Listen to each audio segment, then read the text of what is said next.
Olá, boa tarde. Vamos aguardar aqui o pessoal ir chegando para que a gente possa dar início a mais uma das lives aqui da formação.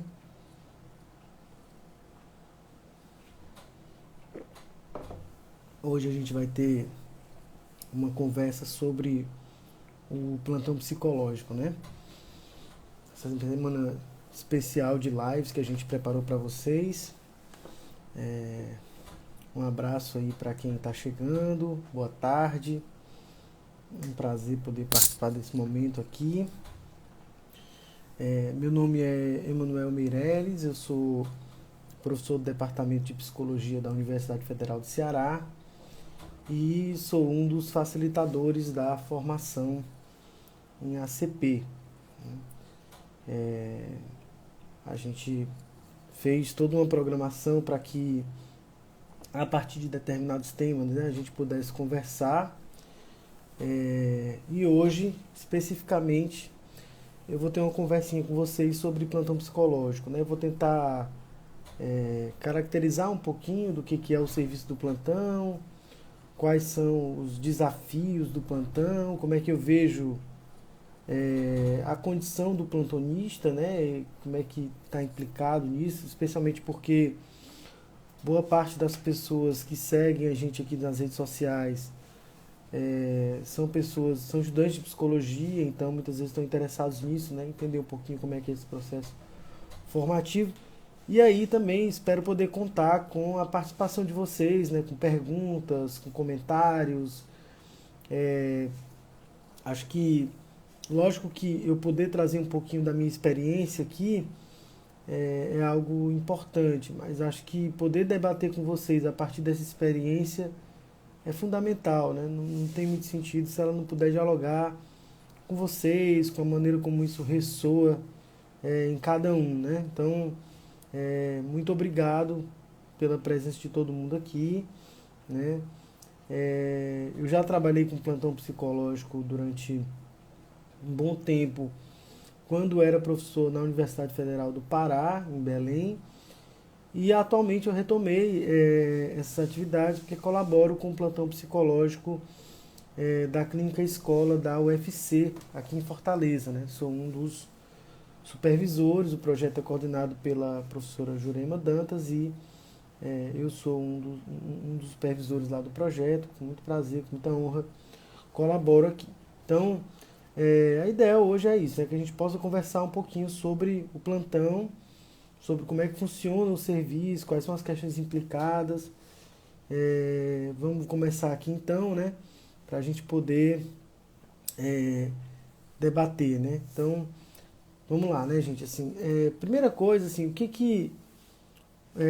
qual é a origem, né, do plantão psicológico? O plantão psicológico ele tem origem na USP, no final ali dos anos 60, né, com a professora Raquel Rosenberg, que foi uma pessoa que escreveu com o Rogers, que colaborou com a propagação, né, das ideias do Rogers aqui no Brasil e que desenvolveu um trabalho ali na clínica escola da universidade exatamente para tentar acabar com as filas de espera, né? Tinha pessoas que ficavam longas filas de espera, aguardavam meses e meses para poder serem atendidos. Isso é uma realidade ainda de muitas clínicas escola no Brasil até hoje, né? Hoje, na verdade, nem se chama mais clínica escola, chama SPA.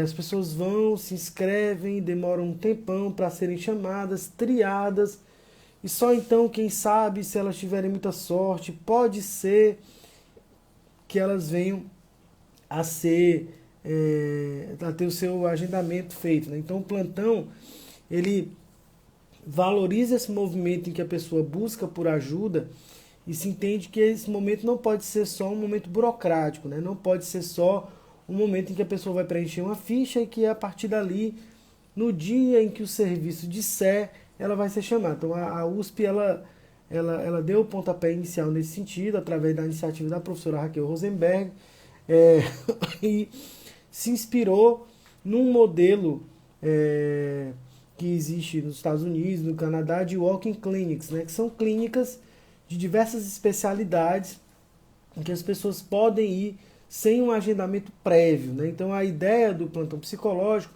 é que você oferte ajuda no momento da emergência, da manifestação dessa ajuda. Quer dizer, que eu possa estruturar um serviço com dia e hora marcado, com um funcionamento bem delimitado em termos de regularidade, em termos de, enfim, de que como é que ele funciona, né, na sua estrutura também, para que as pessoas saibam que no momento em que elas necessitarem buscar por ajuda, existe ali um serviço que vai ser ofertado para que elas possam ser acolhidas, né? Então, o serviço de plantão psicológico, ele se caracteriza por essa proximidade com a brevidade, né, com a emergência desse desejo por ser atendido. Ele também se caracteriza por uma não necessidade de um retorno, né? Muitas vezes é um atendimento que pode vir a se encerrar em si mesmo, né? Em alguns lugares, inclusive, esse atendimento ele não tem uma duração pré-estabelecida, a depender da estrutura onde ele funcione, e ele visa, né? Ele tem como seu objetivo principal, assim, naquele momento de acolhimento, ser um momento potencializador do fato de que a pessoa possa vir a ter uma visão mais clara sobre o que está acontecendo consigo, buscar apoio e a partir dali estabelecer possibilidades que ela venha a ter para cuidar desse sofrimento, sejam essas possibilidades dentro da psicologia ou não, né? O plantão ele não é, por exemplo, apenas uma triagem para a psicoterapia.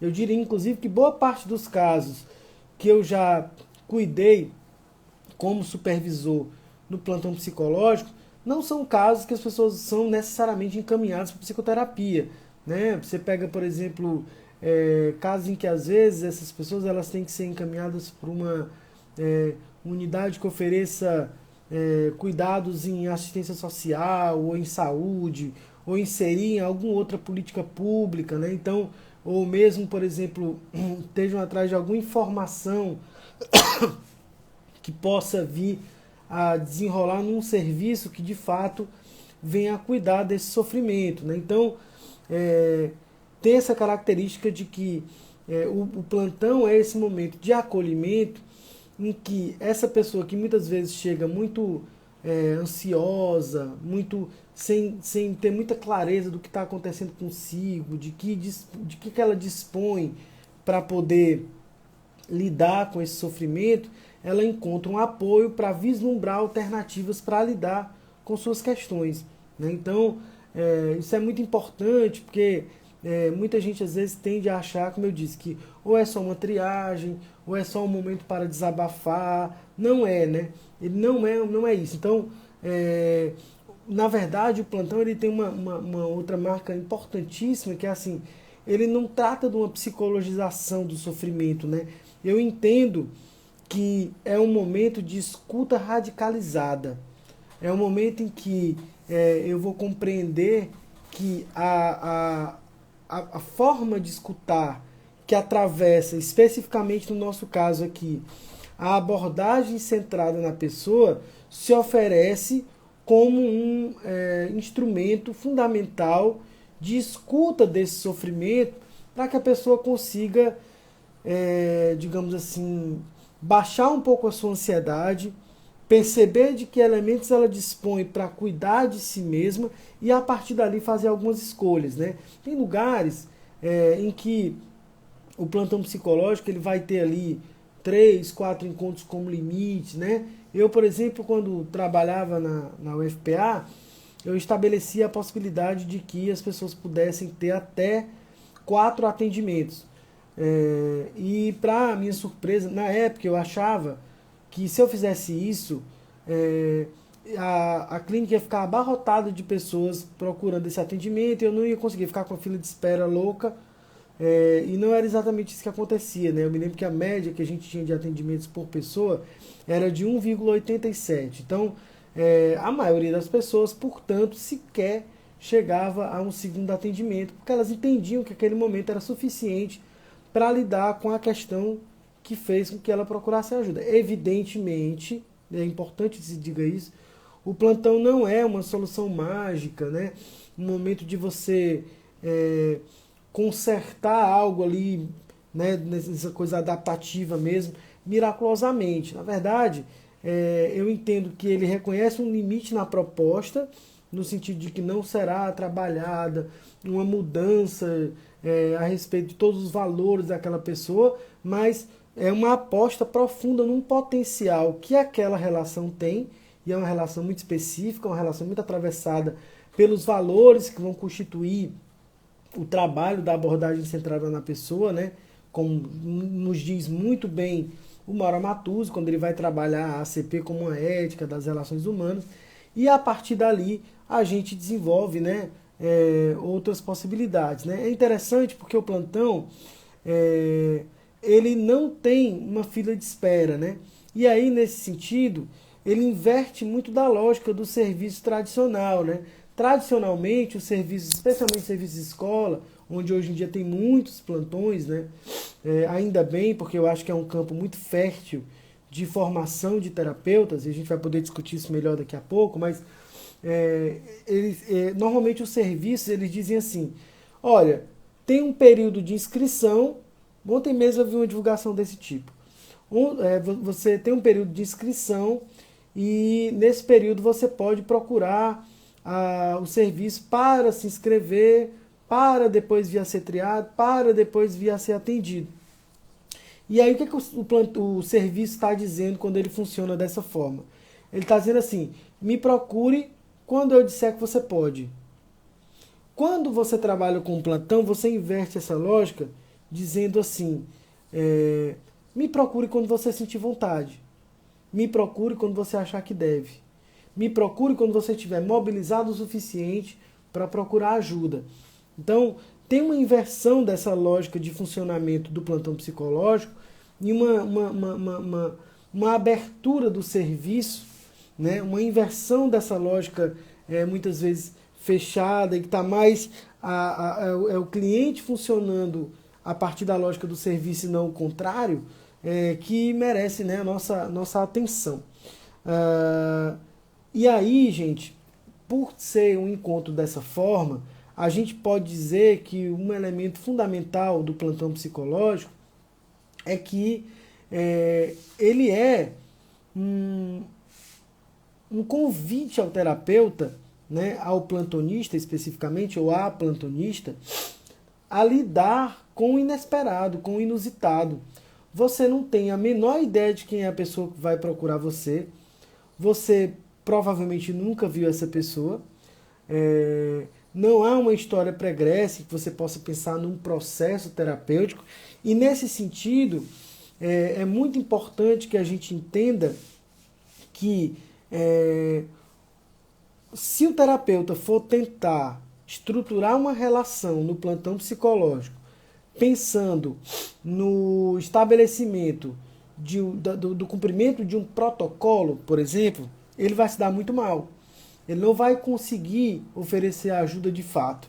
Então, é por isso que a gente diz que o interesse genuíno pelo outro no plantão psicológico, ele vai se sobrepor a uma formação tecnicista. Né? Se eu não tenho elementos prévios, se eu não tenho nada triado, se eu não tenho um documento contando a história daquela pessoa, se eu não tenho condições de saber de antemão o que vai acontecer ali, tudo que eu tenho é uma exigência de abertura profunda para escutar, acolher e cuidar daquela pessoa ali. Né? Eu diria para vocês que isso costuma ser bastante desconcertante, porque, especialmente quando os terapeutas são terapeutas em formação, existe uma necessidade muito grande, e justificada, evidentemente, de que se controle a relação terapêutica. Quer dizer, o terapeuta iniciante, né, ele está interessado em fazer a coisa do jeito certo, em conseguir prever mais ou menos o que ele vai fazer, e mais do que isso, ele está interessado em referendar, especialmente com o supervisor, e aí eu vivo muito isso no meu dia a dia, a legitimação daquilo que ele está fazendo. Quer dizer, eu fiz certo, era isso mesmo que eu deveria ter feito. Eu sempre digo que a impressão que eu tenho como supervisor é que entre o que a pessoa falou e o que o terapeuta escutou, é como se houvesse várias camadas, né? O Psicoterapia e Relações Humanas, volume 2 do Rogers, com todos aqueles exemplos e todos aqueles exercícios de falas do terapeuta, as expectativas que ele acha que o supervisor tem a respeito dele, que na verdade tem mais a ver com as expectativas dele mesmo.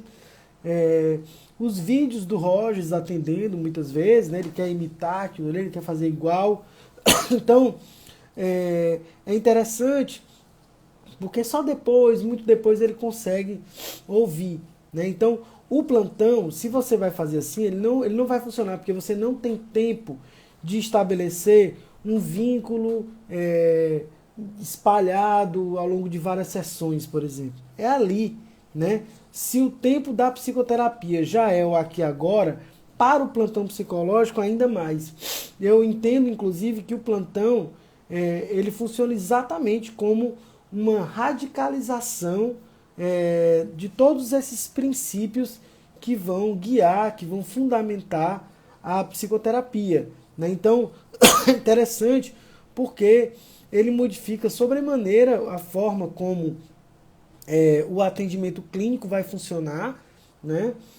Porque ele exige essa radicalidade de uma abertura para o outro, que, lógico, é um elemento fundamental na psicoterapia, mas que no plantão se radicaliza ainda mais exatamente pelo fator tempo, né? E eu entendo, inclusive, e aí de maneira empírica, né? Eu não tenho nenhum estudo que faça comparação, até hoje pelo menos, que é assim, eu entendo que o plantonista ele desenvolve muito mais rapidamente as suas habilidades como terapeuta do que aquele que está só na psicoterapia. Certo? Então, quando eu digo que existe essa radicalidade, é exatamente no sentido de que ele oferece essa possibilidade de um desenvolvimento de habilidades terapêuticas ali, focada no agora, no encontro, na relação com o outro, numa provocação que me vem do outro e que eu preciso ser tocado por ela. Porque a experiência do plantão psicológico, ela não é uma relação técnica, como eu falei agora há pouco, tá?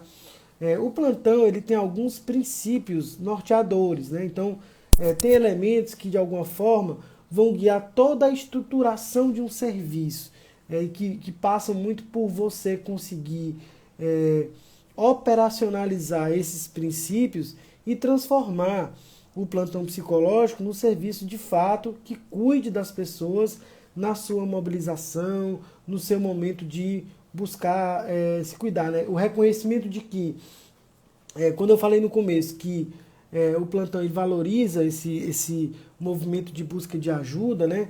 É exatamente no entendimento de que, por eu estar naquele momento em busca de ajuda, eu estou suficientemente mobilizado também para falar das minhas questões, né? Era uma coisa muito impressionante quando a gente via, por exemplo, as pessoas sabendo que havia ali pouco tempo para o atendimento, quer dizer, que elas não poderiam ir indefinidamente para a clínica da escola, elas costumavam se mobilizar mais, assim, e também porque eu entendo que o plantão, por estar mais próximo desse momento, propicia essas condições, né?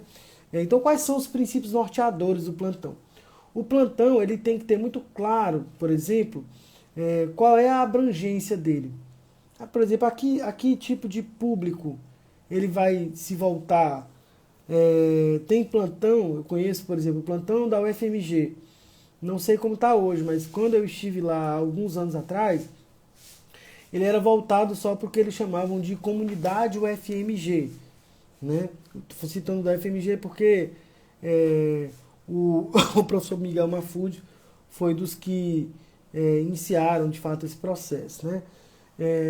Foi quem escreveu o primeiro texto sobre plantão psicológico lá em 1987, num livro organizado pela Raquel Rosenberg, no ano inclusive em que ela faleceu. Então, tem plantão dessa forma. Tem outros plantões que vão se voltar para um público, por exemplo, um público infantil dentro de uma escola ou de uma ONG, né? Tem plantão que vai se voltar para a comunidade em geral, mas que vai restringir algumas questões. Eu, por exemplo, no plantão psicológico da UFPA, quando eu coordenava o serviço, não atendia crianças. Comecei com atendimento infantil, mas depois percebi que pelo fato de o plantão funcionar dentro da universidade e fora de um espaço de convívio cotidiano daquela criança, muitas vezes as demandas que chegavam para a gente no plantão psicológico eram demandas mais ligadas a questões institucionais da escola, da família e coisas assim, ou mesmo de igreja, e que demandariam um trabalho com essas partes que perderia muito dessa característica do plantão de se aproximar de um cuidado imediato ou do mais próximo possível desse imediato e que, portanto, a gente talvez descaracterizasse o que seria uma relação terapêutica no plantão psicológico, né? Então, é muito importante, quando você vai pensar na estruturação de um serviço de plantão psicológico, ter clareza da abrangência do que você tem para oferecer, né? O plantão, ele amplia a possibilidade de acolhimento de demandas, né?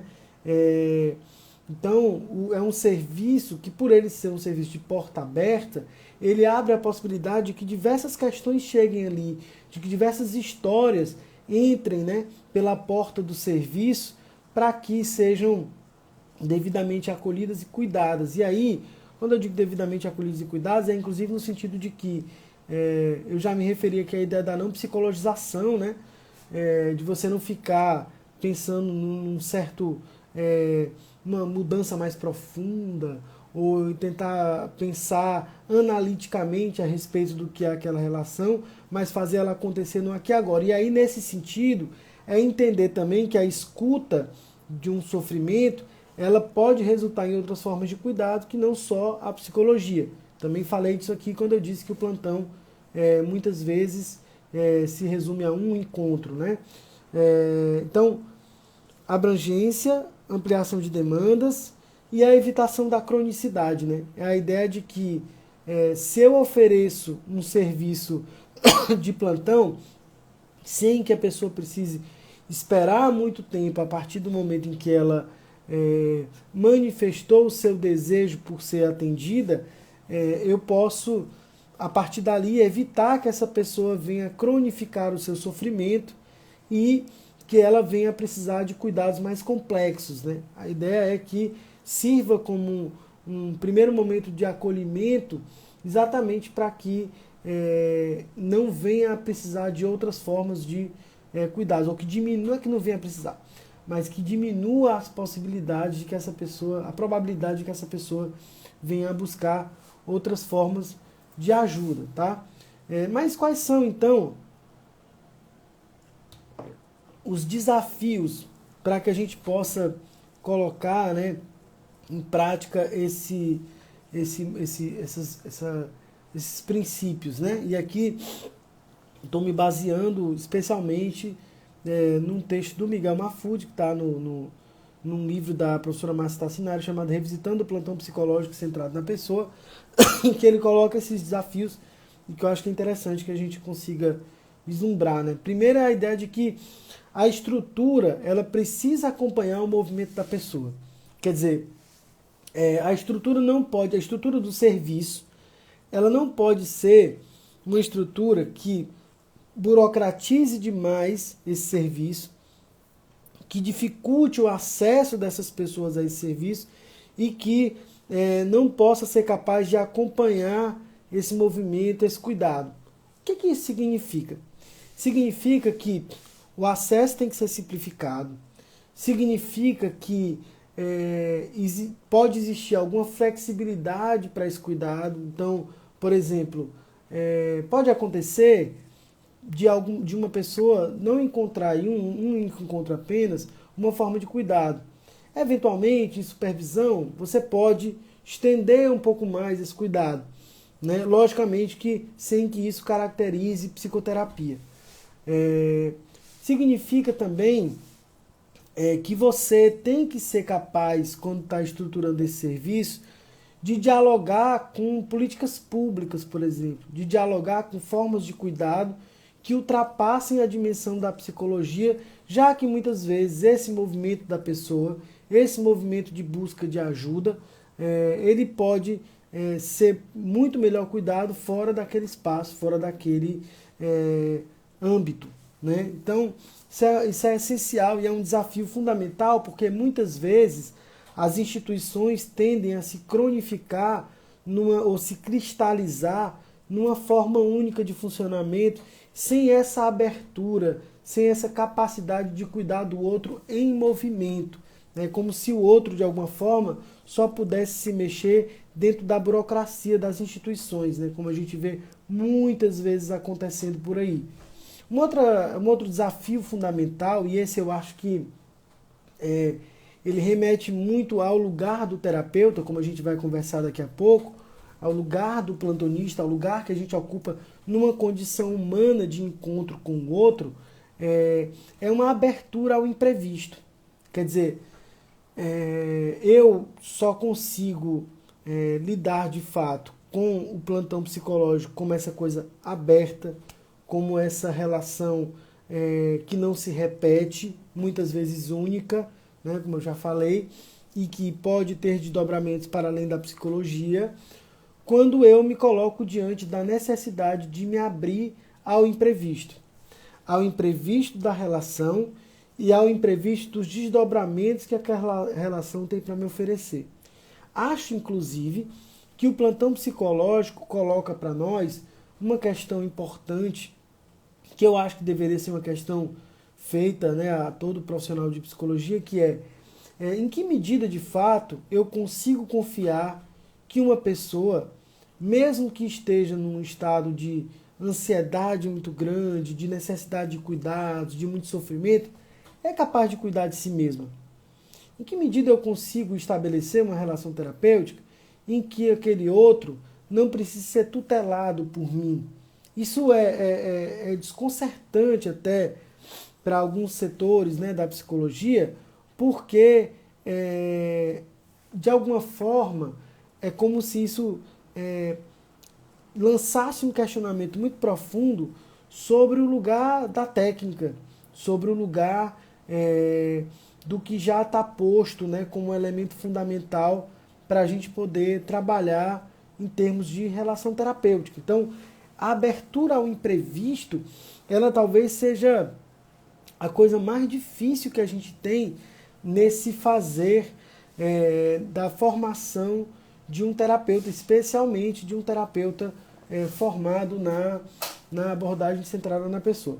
Quem já teve aula comigo, quem já me viu falar em outros lugares, já deve me ter ouvido falar sobre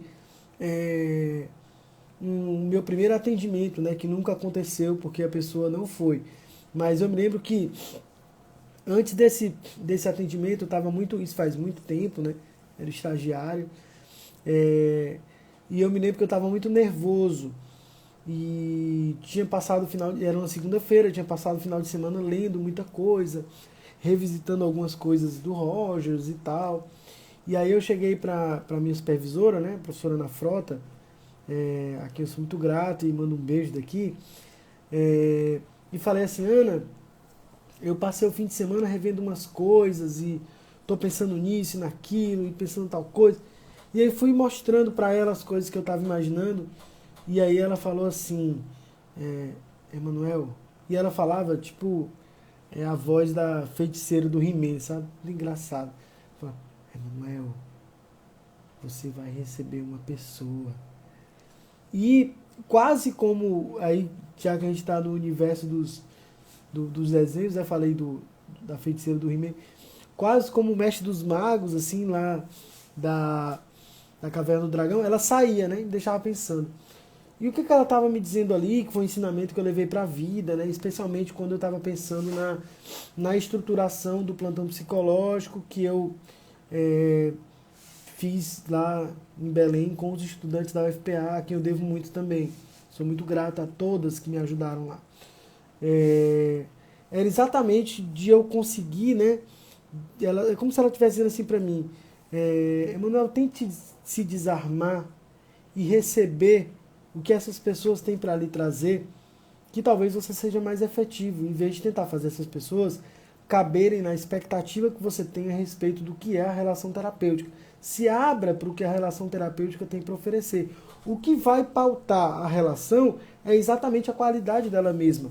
Não são elementos pré-determinados. Evidentemente, aí eu preciso deixar isso bem claro, que isso não significa que a relação terapêutica seja uma relação desprovida de parâmetros para acontecer, ou que ela aconteça aleatoriamente, que basta você fazer o que está sentindo. Isso não é verdade. Existem parâmetros porque é uma relação terapêutica bem sucedida dentro da ACP, por exemplo. Mas dentro desses parâmetros, você precisa trabalhar com abertura. Você precisa ter a possibilidade de fato receber o que o outro tem para lhe dar. Então, vamos lá. Desafios, né? A estrutura do serviço precisa acompanhar o movimento da pessoa, uma abertura ao imprevisto, uma valorização por esse momento de procurar ajuda, né? Então, o movimento de procura de ajuda, né? Eu sempre digo para meus alunos, né, que às vezes a gente vai simular entrevistas, vai tentar fazer roleplay e tudo mais, e aí o aluno, quando acha que é uma primeira entrevista, ele quer ficar colhendo informações sobre o cliente, né? Como se de alguma forma ele memorizasse uma ficha de inscrição e ficasse perguntando coisas, né? Idade, o que você faz, com quem você mora, blá, blá, enfim. E aí eu sempre digo, olha gente, vocês não trabalham no IBGE. A ideia aqui não é que vocês fiquem levantando dados sociodemográficos sobre essas pessoas, não. Né? Os elementos significativos da vida dessas pessoas, eles vão aparecer na conversa. Você não precisa ficar puxando isso. O outro não é fonte de informação para o terapeuta. O outro não é esse catálogo de informações e de dados que você vai colher, tá? Como diria o Peter Schmidt, infelizmente falecido, professor Peter Schmidt, o outro não é objeto de conhecimento do terapeuta. Ele é alvo, não objeto, mas alvo do seu reconhecimento. Você reconhece o outro como gente, como pessoa, como alguém capaz de cuidar do seu próprio sofrimento numa relação terapêutica a partir da qual ele vai poder estabelecer esse olhar. Né? Quando eu digo que o outro é capaz, não significa que ele vai fazer isso por si mesmo. Ele sempre faz num contexto relacional. Tá? Um outro desafio importante para o plantão psicológico, né, é que exatamente por trabalhar com essa dimensão de abertura, o terapeuta ele não é o centro do processo. Não existe, às vezes, o estagiário acha que você ser terapeuta é você trabalhar com pirotecnia, com coisas assim mirabolantes, você teve um insight fantástico e a partir dali você conseguiu desenvolver a relação. Não, às vezes a coisa é mais simples do que se imagina. O mais simples não significa mais boba, diga-se de passagem, porque inclusive, exatamente porque é mais simples, né, o aluno tem muita dificuldade de colocar isso em prática. Né? Só um minuto, gente. O aluno tem muita dificuldade de colocar isso em prática. Então, o mais simples nesse caso não enfim, fazer bobagem, não. Eu me lembro de uma situação, também lá na UFPA, em que a gente entrevistou uma pessoa que passou pelo serviço, e eu sempre conto essa história, e quem tiver ouvido peço desculpa, porque enfim, né? Mas são as experiências que eu tenho, mas foi muito rico, muito interessante, porque ela falou assim, tem horas que a terapeuta só faz repetir o que eu digo. E aí eu que estava entrevistando essa pessoa, fiquei mal, né? Eu disse, nossa, todo o estereótipo do terapeuta rogeriano. Puxa vida, eu não acredito que ela tá me falando um negócio desse. Que o terapeuta está se limitando a isso. Aí ela completou. Mas eu sinto que nessa hora é como se ela estivesse indo me buscar. Olha que interessante, né? O que ela estava me dizendo ali, né? Ela estava me dizendo que uma intervenção simples, que a gente conhece muito bem dentro da ACP, né, como resposta a reflexo, fazia com que ela não se sentisse sozinha no seu próprio sofrimento. Fazia com que ela conseguisse se sentir cuidada, acompanhada, né? Então, olha que rico isso, né? Que coisa que ela estava falando para mim dessa simplicidade, né? Então, não ser o centro do processo significa se fazer presente. E se fazer presente é conseguir se conectar com o que se passa naquele contexto relacional, de modo a acolher o que o outro diz, se deixar impactar por isso, se mobilizar por isso e responder exatamente a partir dessa mobilização. Se você se preocupa demais com o que você vai responder, você já não consegue se ligar ao que o outro diz. A sua preocupação é com a sua performance, não é com o que o outro está falando, né?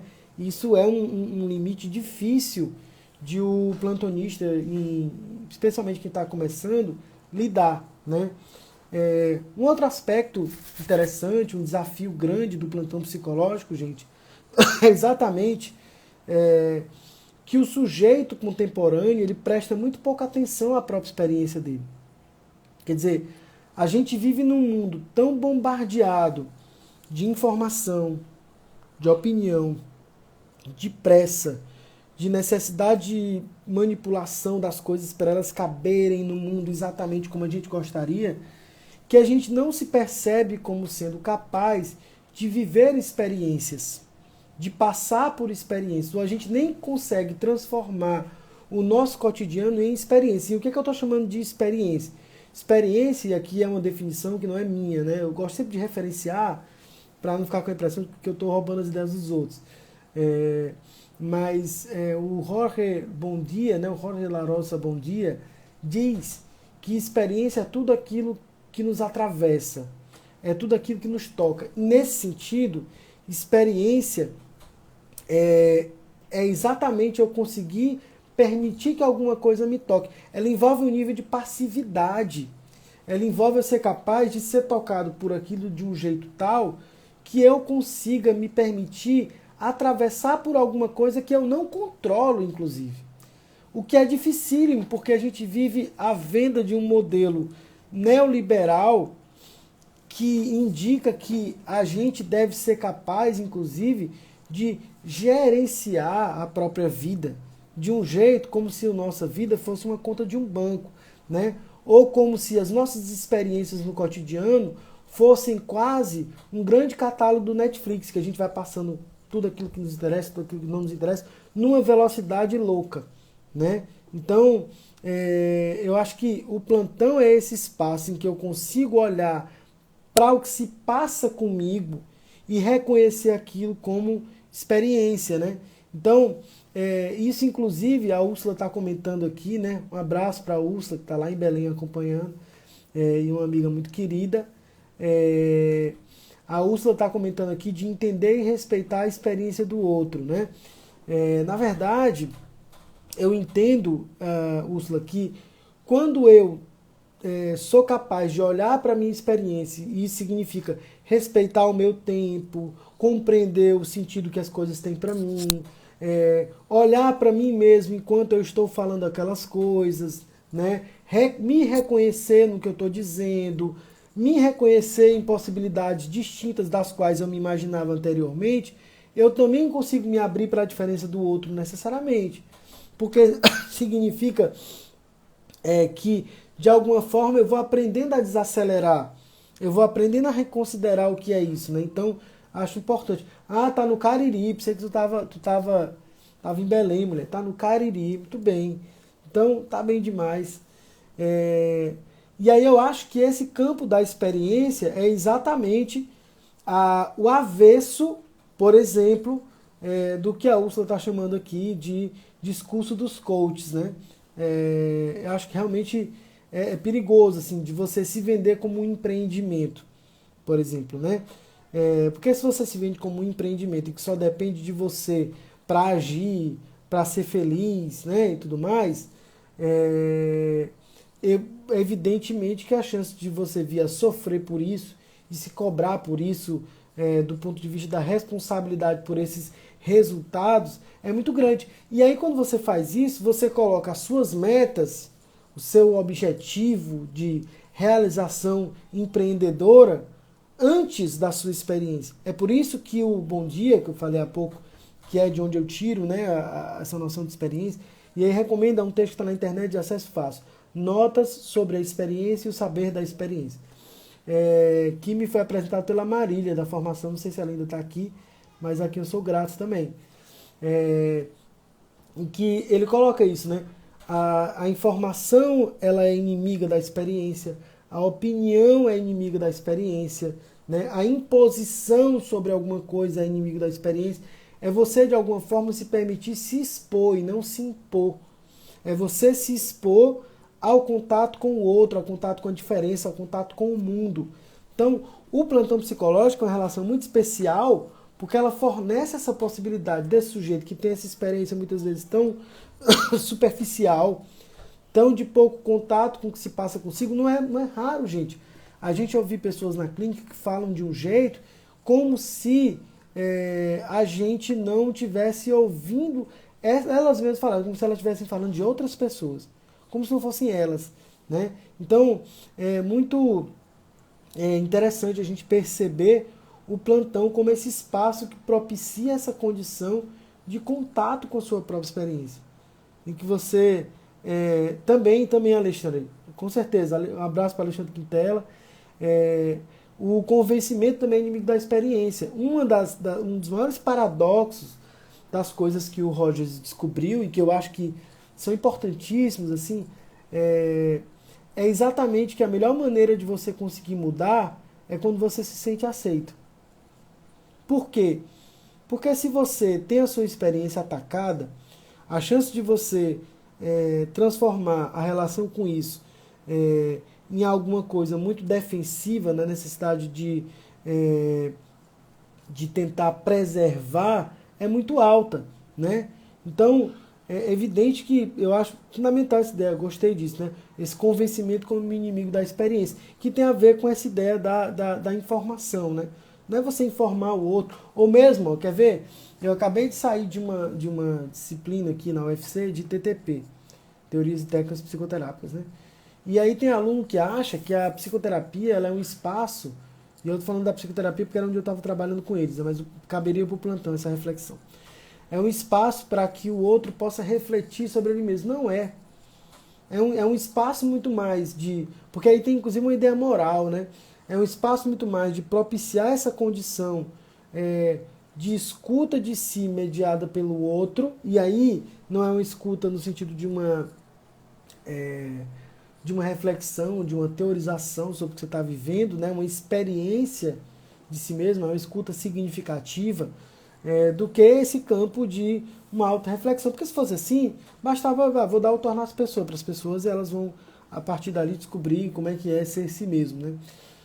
A Cinelli está perguntando se o plantão psicológico pode ser feito apenas por um terapeuta na escuta radical. Claro, articulando com as políticas públicas e em contato com o serviço de saúde e assistência social no território. Cinelli, eu confesso que eu não entendi a tua pergunta. Se tu puder, por favor, refazer, assim, ou me explicar um pouco melhor, não melhor porque você não explicou direito, eu que não estou entendendo, mas de fato, se puder especificar um pouco mais, eu agradeço muito, tá? Então, nesse sentido, se o plantão é esse espaço de cuidado, né, e de contato com a própria experiência, é muito importante que a gente, como terapeuta, se coloque presentificado, como eu disse, sabendo da importância do silêncio e da fala no presente.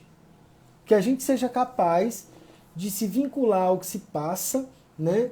E aí, nesse sentido, escutar, acolher esse silêncio e produzir uma resposta, se assim for, a partir do que a gente recebe, né? Ou do que o Mauro Amatuzzi vai chamar de fala autêntica, né? Que seria exatamente essa fala que se vincula genuinamente ao que está se passando, né, naquele momento ali, tá?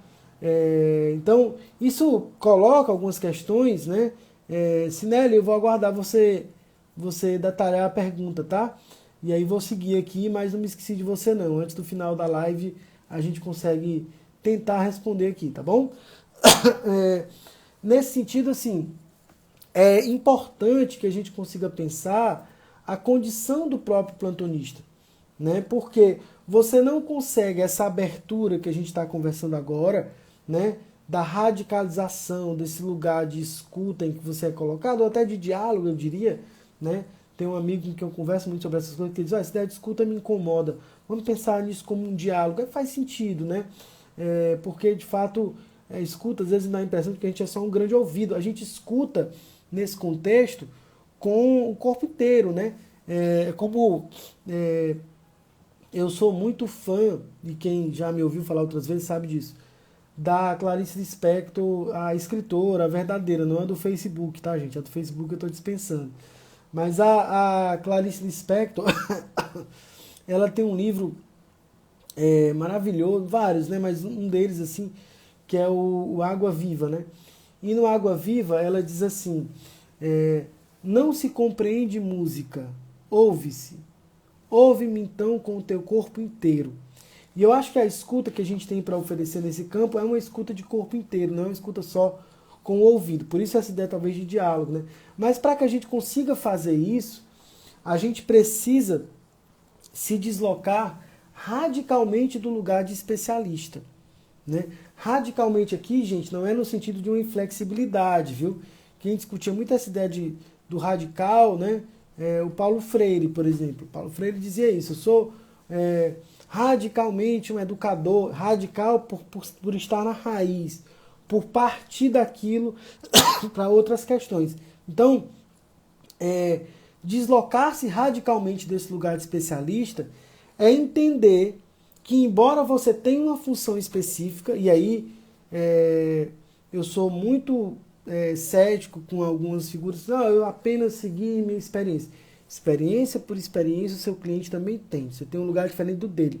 Não reconhecer isso é ignorar um aspecto que funda aquela relação ali. Mas, a despeito disso, não é o seu lugar de especialista que vai fazer com que aquela relação seja uma relação de fato terapêutica, né? Então, a gente se desloca desse lugar de especialista e se coloca como uma pessoa instrumentalizada por determinados modos de proceder num contexto terapêutico. Diga-se de passagem, viu?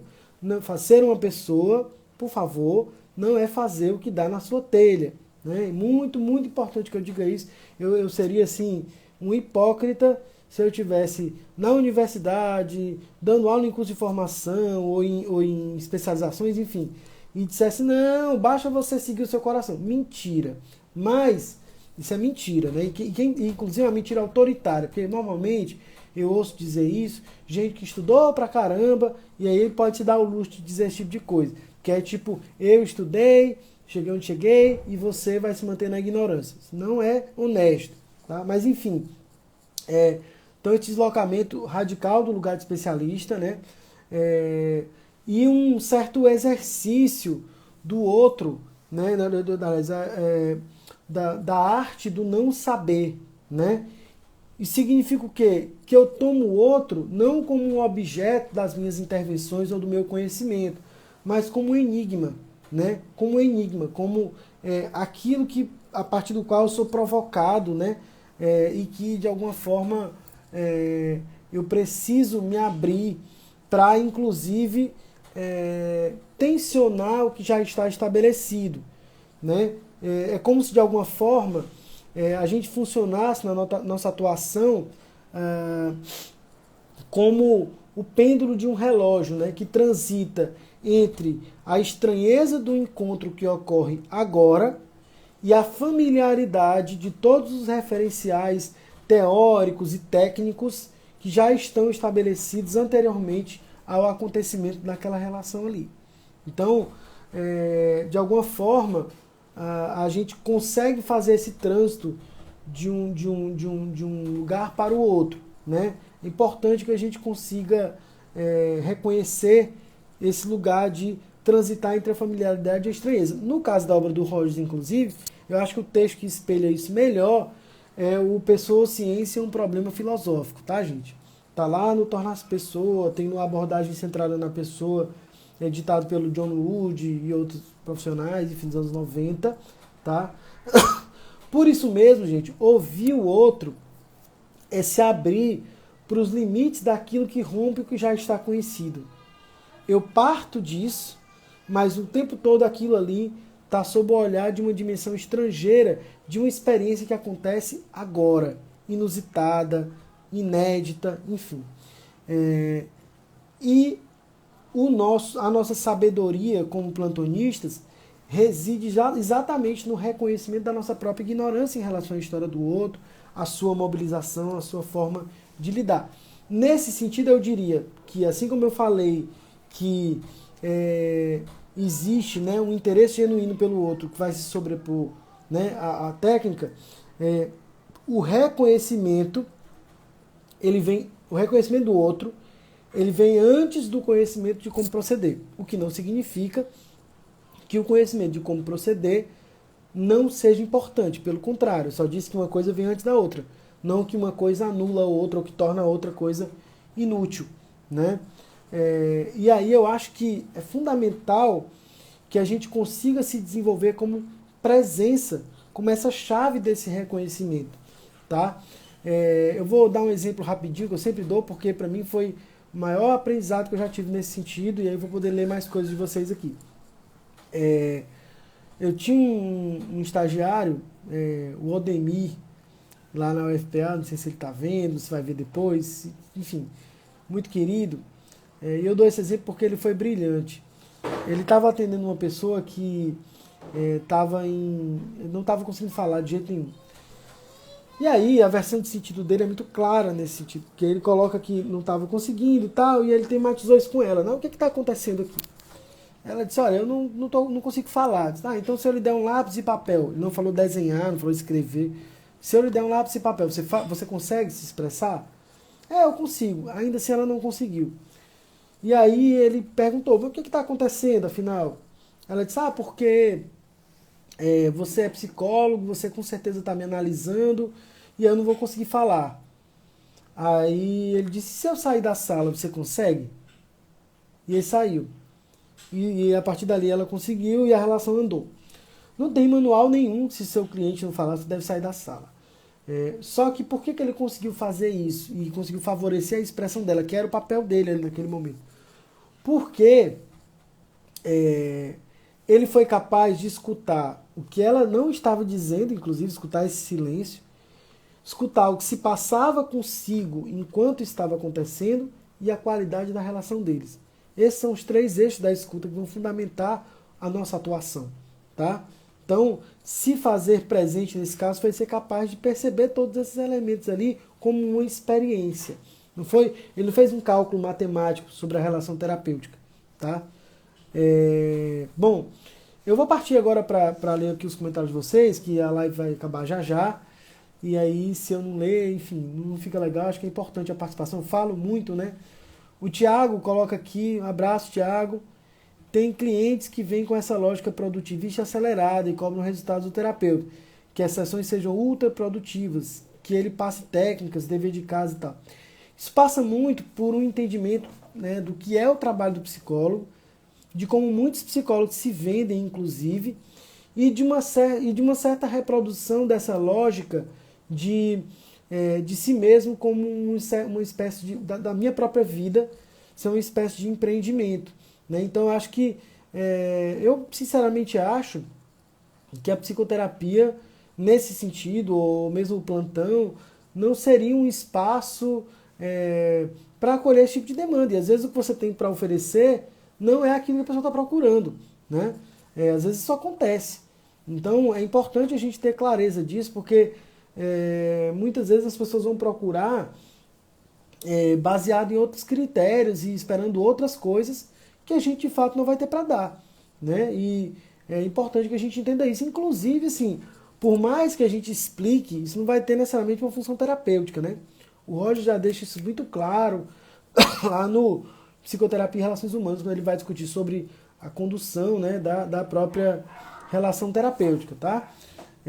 Então, importante que a gente entenda que, de alguma forma, atuar nessa lógica é desconstruir um pouco desse princípio de que nós, terapeutas, somos fornecedores de conhecimento para uma ultra produtividade, para usar o termo aqui do Tiago, de si mesmo, né?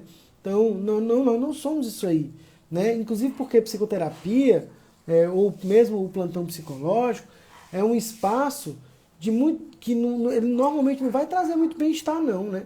Você vai travar um contato íntimo com uma experiência que muitas vezes é desagradável. Foi ela que fez você procurar ajuda. As pessoas não procuram um terapeuta ou um plantonista porque ela, nossa, acordei tão bem que eu quero compartilhar com alguém essa experiência agradável. Até acontece. Eu me lembro de uma senhora que eu entrevistei lá na UFPA, que ela dizia que tinha voltado porque se sentiu tão bem atendida que ela achava que a terapeuta ia gostar de saber que ela ficou bem. Mas não é regra. Não é regra. Então, inclusive se você vai a um terapeuta e regularmente e sempre sai bem de lá, troque de terapeuta. Tem alguma coisa errada no que você está fazendo ali.